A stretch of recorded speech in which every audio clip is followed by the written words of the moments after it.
You are now about to witness the strength of street knowledge.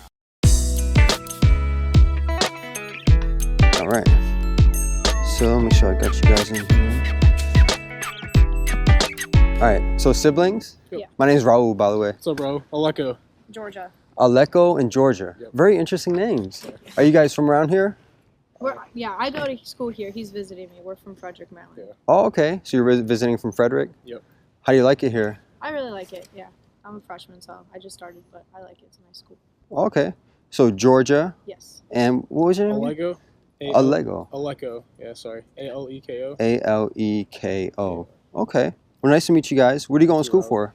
Right now I'm on the pre-med, pre-physician assistant, something like that. Interesting. Pre-med. Do you want to do physician or physician assistant? I'm still deciding that, but I know I want to do like trauma and ER. So we'll see. Whoa. Interesting. I hope blood doesn't scare you. No, it does not. Yeah. Okay, well, like I said, I'm interviewing people about some belief they have. So I usually start the interviews by asking you to identify some belief you have. I talk to people about all types of stuff. Sometimes they have some belief in God. Sometimes they believe in aliens. Sometimes they believe in some other supernatural belief. Sometimes it's a political claim that's near and dear to them. Just some deeply held belief that is kind of foundational to you and that you're fairly convinced of. And then I ask you questions related to how did you get there? How did you determine that this thing, whatever it is true? All right, So do you guys want to pick something? well, we're both Yeah. Greek Orthodox Christians. Okay, interesting. I mean, I don't know, is that what you were going to say? Yeah, Okay. definitely. We can go with that if you guys are comfortable talking about that. So Greek Orthodox Christian. Yes. So do you want to give me an idea like what that involves as far as your beliefs? What's its main sort of... And we believe in God. We believe Okay. in God.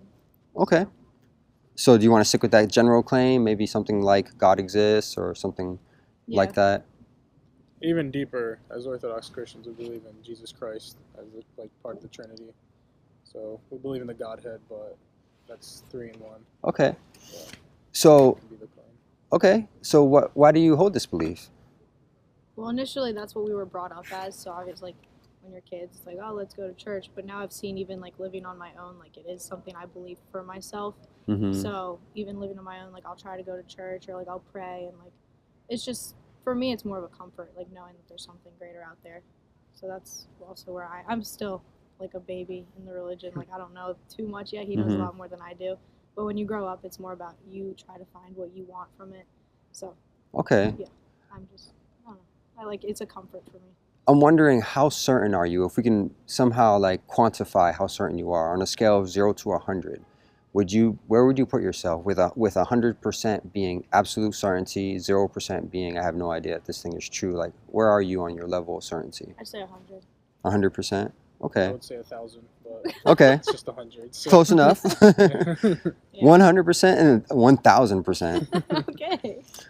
Okay. So very high degrees of certainty. Yeah. Okay. And what gets you guys to such high degrees of certainty? Well, I've visited like holy lands and like bodies of saints in Greece, of like written down stories of saints that have either interacted with God or have seen Jesus or like different saints, and like they're like holy like icons and stuff. So that's what also solidified my belief this summer. Like I saw that, but also I don't know. Most of it's just faith. Like it's 100% faith most of the time. What do you mean when you say faith? It's just believing even though you can't see it. Like you can't, it's not gonna be like, oh, if God doesn't walk up to me right now, I don't believe that it's true. It's just believing that he's there. It's a feeling that he's there. It's knowing that he's always got your back and stuff like that. Mm-hmm. Okay. So when you say faith, you mean believing something even though you can't see it? Yeah. Okay. Even though we have seen some aspects of our faith. Okay. What aspects have you seen that you think contribute to that 100%? So this summer I went to a camp, and it's called Ionian Village, and it's for kids my age. They're Greek Orthodox, and we go and see different relics and stuff. And there's this one story of this saint who lived in a cave for 17 years, and we go down into the cave, and there's this hole that everyone that believes in God can actually pass through it, even no matter the size. I've seen person like twice his size or person half my size like fit through. Like there was a girl that's smaller than me that didn't fit, and then she was like I realized like I didn't believe in God that much, and I couldn't fit through the hole. And there's like giant football players that are like, yeah, I went through like butter. Like it's just Huh. so there's that cave is one part that a lot of people are like, oh, that's actual proof, like because it's one cave that's like one size fits all if you believe. I mean, it's really cool. It's very nerve wracking walking down there. Like, oh, what if I don't fit? Like, does that mean I don't have faith? But if you have like, even the slightest bit of faith, like, you go through the whole. Wow, that's interesting. So yeah, it's very cool. If you were to meet somebody who fit through the hole, and it turns out they didn't believe in God, what would that do to your level of certainty? Would it knock it down a few percentage points? What would it do for It your? would show me that even though I would feel like even part of them believed in some part of God, or God still loved them, or God loves everybody, but that wouldn't really like shift my belief in any way, I don't think. Okay, so even theoretically, if someone genuinely who didn't believe in God fit through the hole, if there was like a baby or someone that like physically speaking had to fit, it's more for like giant, like big guys that like fit through this hole.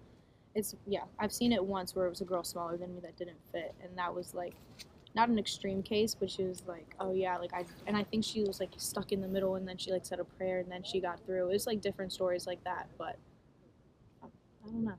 Okay, so does faith have kind of more to do it for it? More to do about it? I mean, especially at this part of my life where I am in a rocky place, and there are a lot of temptations, and I mean, 18, I'm in college, like there are a lot of stuff that goes on. It's just, it's like I said, it's just a comfort for me, like it's something to turn to, and it's just, I don't know, like it's just faith. It's just something that's there. Do you think you receiving comfort from this belief necessarily means that it's true? Yeah, because if it was just nothing, like I actually like feel like I've had some miracles happen to me. We've had miracles happen to our family. Like I just like I know the benefits of praying. I know the benefits of like having God on your side and like stuff like that. So. Do you think there are people from other faith traditions, other religions, who also receive this kind of comfort from their beliefs? Definitely. Yeah, I think all religions, like I would never go up to someone and be like, your religion's wrong. Like, no, like everyone believes in God or gods in different ways, and if it's still believing in a higher power, like I don't think there's anything wrong with that. Like I would never be mad at someone for not being Greek Orthodox or like this is why my religion's right. Like, no. So I'm wondering if feeling comfort from a set of beliefs can lead to one conclusion just as easily as another conclusion.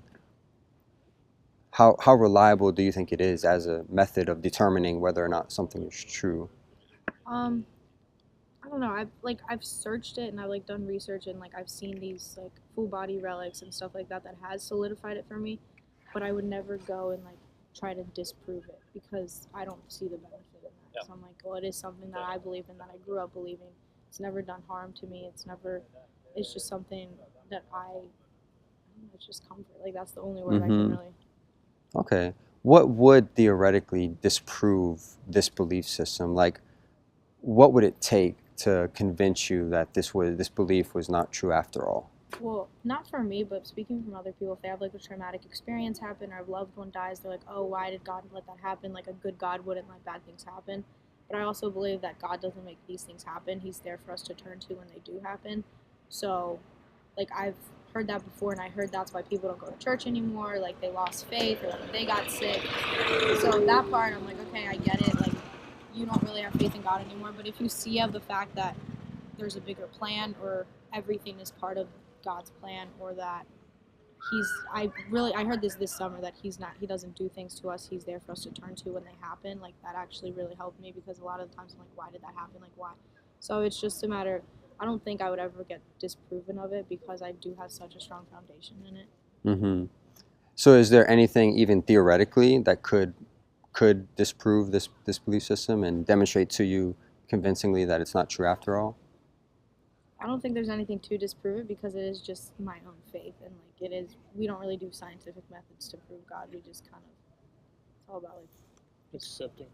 Yeah. Okay.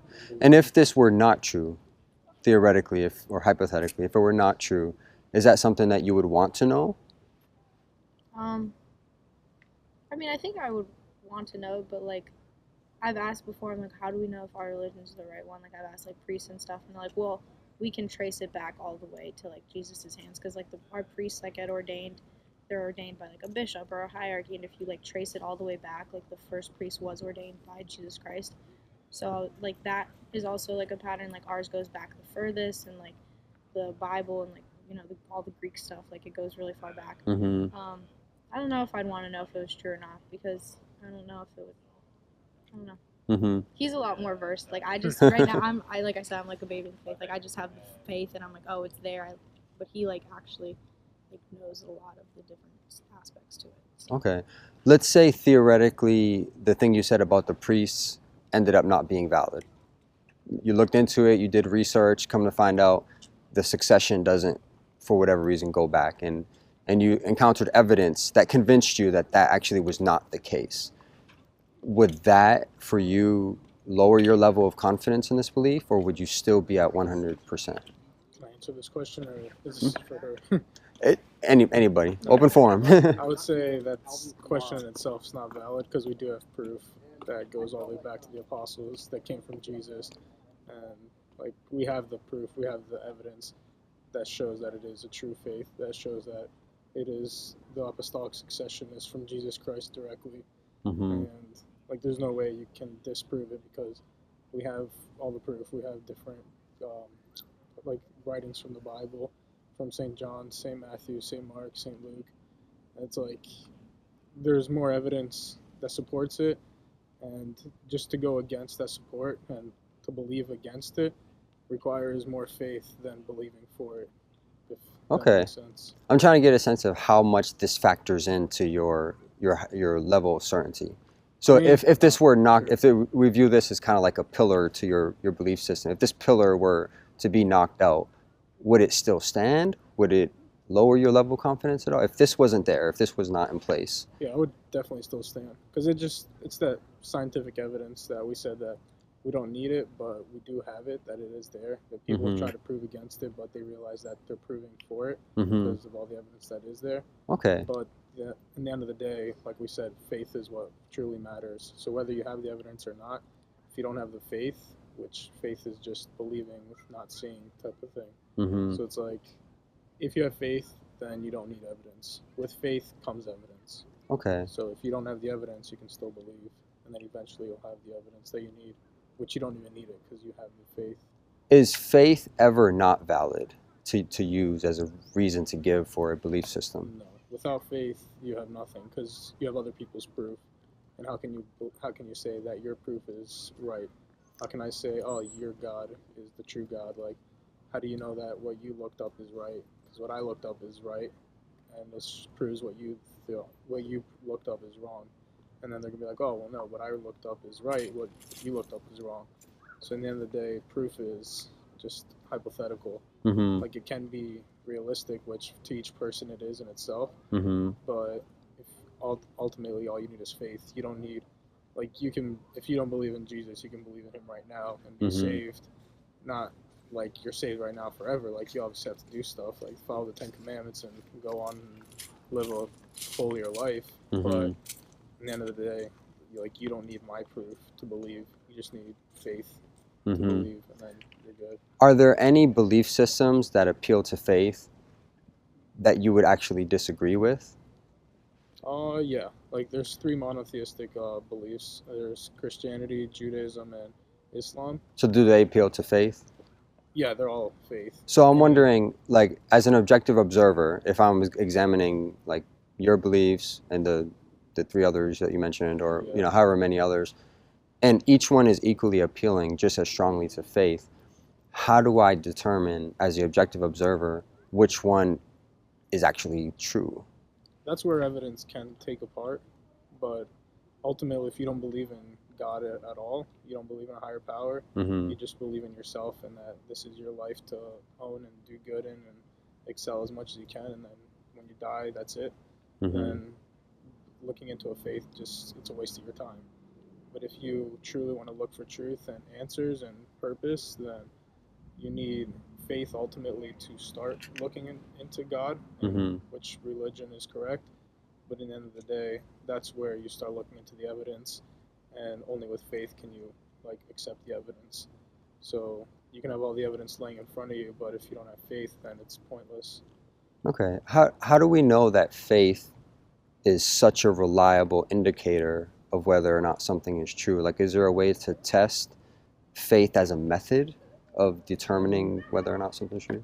It's a good question. But I feel like just faith is all independent. It's all based on your own belief. It's all based on each person. Like, my faith and my sister's faith are going to be different than your faith, and they're going to be different than each other's faith. Like, I might have less faith than her, or she might have more faith than me, or even depending on what we go through, you might have different faith. But at the end of the day, like she said, with going through the cave, if you have like just an ounce of faith, like God loves you, and you acknowledge that, and then that's all you need. It's not like, oh, you've only eaten like one French fry today, so you don't know what it's like to have a dozen of French fries. It's like, no, a fry's a fry, whether you had a sample of it or not. Like, you've tasted the same thing the other person's had, but they just have an abundance of it.